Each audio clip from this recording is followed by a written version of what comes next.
তাপদাহের প্রভাব পড়ছে সড়ক মহাসড়কেও। শরীয়তপুর চাঁদপুর সড়কের 17 কিলোমিটার অংশের কমপক্ষে 15 থেকে 20টি স্থানে পিচ গলে গেছে। এতে যানবাহন চালাতে সমস্যায় পড়ছেন চালকরা ও পথচারীরা।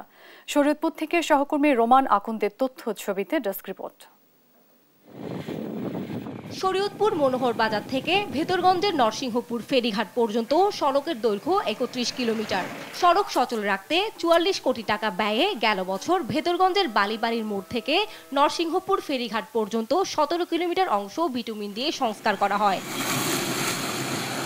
তবে গেল এক সপ্তাহ ধরে শরীয়তপুরের তাপমাত্রা 37 থেকে 40 ডিগ্রি পর্যন্ত হওয়ায় সড়ক উত্তপ্ত হয়ে বিভিন্ন স্থানের পিচ গলে যাচ্ছে। গলে যাওয়া পিচ সড়কে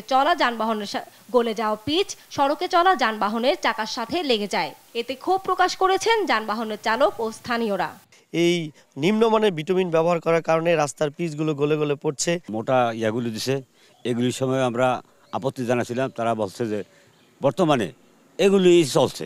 রাস্তার পিচ গলে যেতেছে, যে রাস্তার কাজটা যদি ভালোভাবে করতো তাহলে আর সমস্যা হইতো না। বাইক ড্রাইভার বা অন্যান্য যত ড্রাইভার আছে তারা যদি এখানটা গাড়ি চালা যায় খুবই রিস্কি। তবে সড়ক ও জনপথ বিভাগ বলছে সড়ক মেরামতের কাজ চলছে।